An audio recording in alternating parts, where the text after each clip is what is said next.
સમાચારમાં હવે આગળ વાત કરીએ વલસાડના ઉમરગામના ધારાસભ્ય રમણ પાટકરે બફાટ કર્યો છે। પડગામ ગ્રામ પંચાયતની ચૂંટણી પ્રચારમાં તેમણે વિવાદિત નિવેદન આપ્યું। સત્તાધારી પાર્ટીના ઉમેદવારો હશે ત્યાં જ જશે વિકાસ તેવું પાટકરે કહ્યું છે। અમારા સમર્પિત ઉમેદવારોને અમે પૈસા આપ્યા છે। ગ્રામ પંચાયતની ચૂંટણીમાં પણ ભાજપ કોંગ્રેસનું રાજકારણ જોવા મળે છે। ભાજપના ઉમેદવારોને જ વિજેતા બનાવવા માટે તેમણે પ્રચાર કર્યો હોય તેવું લાગે છે।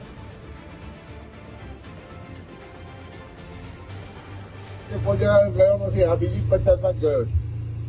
દરેક જગ્યા પર બે છે તે બધાને પૈસા પણ અમે આપ્યા।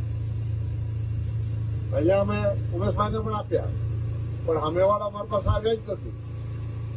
એટલે એનો મત આપણને ખબર પડી કે ભાઈ કોંગ્રેસ વાળો છે એટલે નથી આવ્યો। બાકી આપણે તો જાહેર કર્યું બે લડતા તો બધાને પૈ આપવાનું, સમજ્યા ને? પણ નહીં આવ્યો એટલે આપણે સમજી ગયા કે ભાઈ આપણી સાથે ચાલવાનું નથી। હવે ન ચાલે, અમારી પાસે ન જ આવશે તો એને પૈસા આપશે કોણ? કઈ પણ વિકાસ તમારે કરવો હોય તો કઈ રીતે કરી શકો? અને એટલા માટે તમારે હવે સમજવાનું છે, મતદાર તમે છો।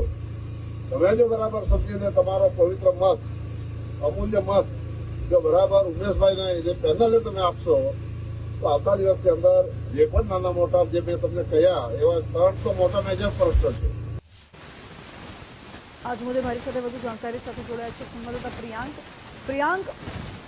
ઉમરગામના ધારાસભ્યએ ગ્રામ પંચાયતની ચૂંટણી પહેલા જ પ્રચારમાં મોટો બફાટ કર્યો છે।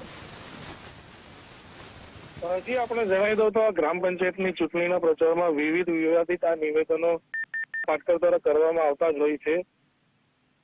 અગાઉ પણ એમના દ્વારા એક વિવાદિત નિવેદન કરવામાં આવ્યું હતું અને હાલ પણ તેમના દ્વારા નિવેદન કરવામાં આવ્યું છે કે જે સમગ્ર ગ્રામ પંચાયતો થઈ હોય પરંતુ પાર્ટી સમર્થિત ન હોય તો તેમને કોઈ પણ પ્રકારની ગ્રાન્ટ આપવામાં ન આવે, જેને લઈને વલસાડનું રાજકારણ ગરમાયું છે।